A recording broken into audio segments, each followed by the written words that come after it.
c'est encore une sorte de pari un peu fou. Je me souviens que j'étais chez un ami,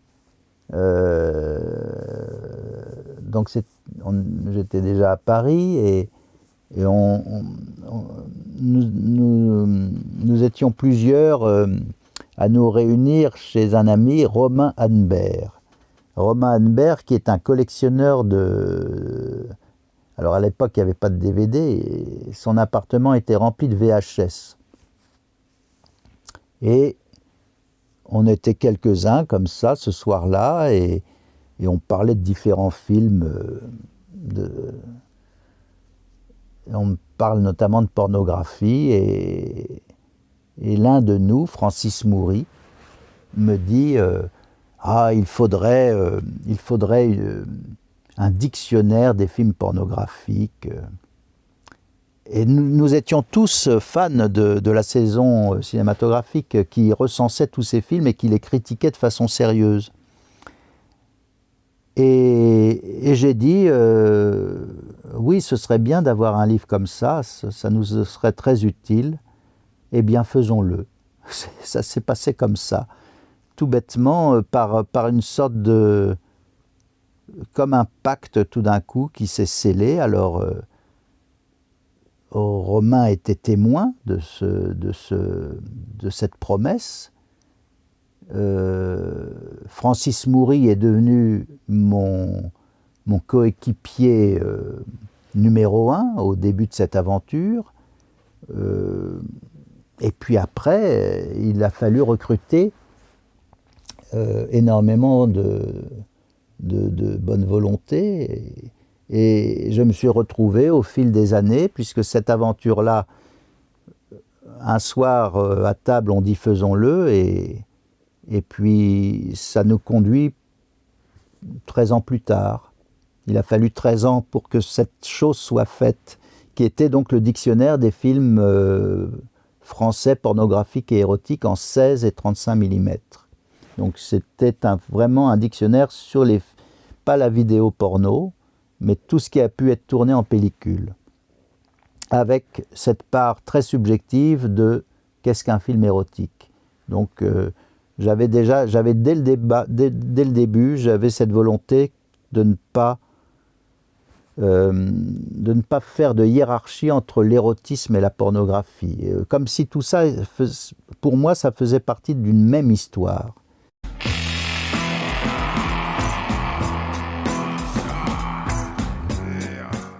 Dans le dictionnaire, vous avez l'âge d'or de Buñuel.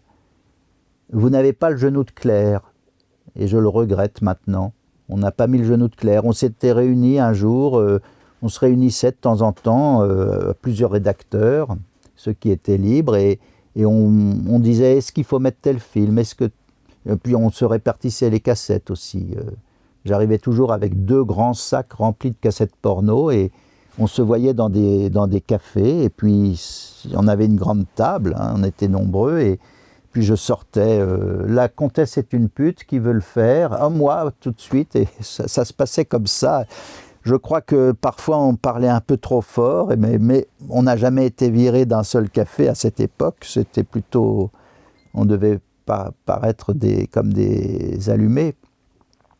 Et donc, pendant 13 ans, ce dictionnaire s'est fait à son rythme, au rythme des découvertes des films, et donc il y a eu 27 chroniqueurs, pas toujours à temps plein. Certains ont été des fidèles, des stakhanovistes, d'autres se sont impliqués de façon exceptionnelle pour 1 ou 2 chroniques, comme des sortes de guest stars. C'est le cas par exemple de Shigenobu Gonzalez qui a fait la chronique de, je crois, donc 2 pornos détournés par le situationniste René Viennet. Donc c'était des films japonais, mais comme le détournement était français, je considérais que c'était des films pornographiques français. Et c'est pour ça qu'ils font partie du dictionnaire. Et Jean-François Roger, qui a regretté d'arriver un peu tard, parce qu'il en aurait volontiers fait davantage, il a Il a donc à cette époque aussi contribué à enrichir le dictionnaire par une dizaine de critiques. Il y a plein de gens et parmi les chroniqueurs les plus assidus, donc il y avait Francis Moury, mais il y a aussi eu Edgar Balzer qui vient de sortir un livre un livre de Ricardo Freda et qu'il a traduit avec un appareil critique important. Donc Edgar Balzer, c'était les débuts d'Edgar Balzer avec ce dictionnaire. Il y avait Gilles Esposito qui en a écrit énormément, qui est donc un rédacteur de Mad Movies. Et puis j'ai même fini par recruter des gens qui avaient fait, que j'avais lu, j'allais dire enfant, mais enfin, que j'avais lu dans mon adolescence, dans la revue du cinéma, qui étaient des pionniers de la défense de la pornographie. J'avais donc recruté Alain Minard, qui malheureusement donc est décédé il y a quelques années, Alain Minard et Pascal Martinet.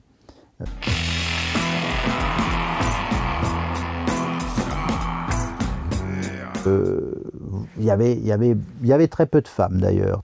C'était une équipe très masculine. Alors il y avait un grand paradoxe d'ailleurs. Il y avait Britt Nini, Seren Delmas, 2 femmes seulement. J'espère ne pas en oublier une. Oui, le paradoxe est le suivant. Ce livre a eu un énorme succès critique et les ventes aussi ont été bonnes. Mais donc un gros succès critique qu'il ne rencontrerait à mon avis plus aujourd'hui. Mais le paradoxe, c'est que aujourd'hui, je trouverais beaucoup plus de femmes pour écrire dans ce dictionnaire. Alors, on ne peut pas gagner, on ne peut pas gagner sur tous les plans, c'est comme ça. Je recommencerai ce travail aujourd'hui, j'aurais, sans chercher bêtement à veiller à une parité, parce que c'est une règle, et comme toutes les règles, je pense qu'il faut la bafouer, on s'en fout. Mais j'aurais peut-être même d'ailleurs beaucoup plus de femmes que d'hommes, qu'importe. En tout cas, j'aurais cette faculté de trouver beaucoup plus facilement des autrices pour écrire des chroniques. Mais le livre marcherait moins.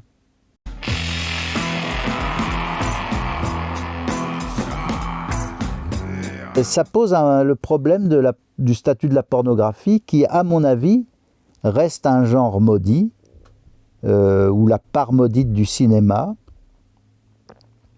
Pourquoi? Alors le livre est sorti en 2011-2012. Bon, je ne devrais pas non plus minimiser le travail que j'ai fait. Et le succès est peut-être dû aussi à la manière dont les choses ont été abordées et présentées, parce que ce dictionnaire est quand même un gros pavé sans aucune illustration. Donc il y a tout d'un coup une volonté d'affirmer un choix. Il y a un choix éditorial qui est: nous allons vous parler de pornographie, mais c'est par le texte, il n'y aura aucune image, et donc c'est sérieux, ce que nous avons à dire est sérieux, et c'est tellement sérieux qu'on a besoin de 1000 pages, parce que le livre faisait 1000 pages, ou 800 pages, je ne sais plus. Oui, non, il faisait 1000 pages, 1200 pages même. Les index des noms et des titres faisaient à eux seuls une centaine de pages. Donc ça a peut-être contribué au succès du livre, parce que le livre a été conçu comme quelque chose de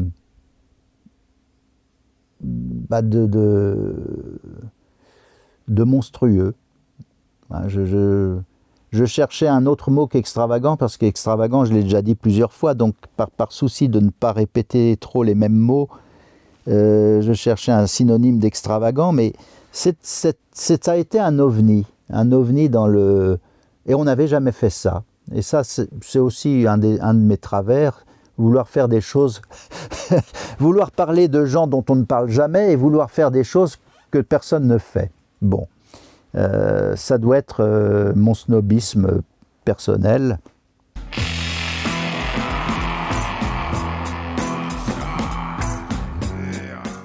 En même temps, ce dictionnaire a bien été utile puisqu'il a rencontré ce succès et la presse était plutôt enthousiaste et là, je crois que les temps ont changé. On est revenu à des temps plus sombres. La pornographie est vue de façon assez négative, souvent. Bon, donc, ce discours critique sérieux sur la pornographie, je crois, aurait beaucoup plus de mal à s'imposer. Et les éditeurs seraient frileux, se diraient oh, on va avoir des ennuis, etc. Bon. Donc c'est heureusement qu'on s'est arrêté après 13 ans, parce que peut-être que le livre est sorti au bon moment. Il est sorti en 2011-2012. Il est sorti donc quelques années après la sortie de Baise-moi, qui avait eu pas mal de répercussions sur le plan de la censure et sur les interdictions. Oui, Baise-moi était sorti en 2000, je crois, 2001. Et puis donc le dictionnaire en 2011. C'était peut-être le bon moment, avant que ce ne soit trop tard, pour que ce livre rencontre son public. Et oui. Donc ça a été je pense que ça a été un coup de maître, ce livre, quand même. On peut être content d'avoir fait ce livre qui a vraiment marqué. Bon. Ça, c'est bien. Là, j'ai l'air d'être content de moi, mais c'est vrai que là, je peux l'être.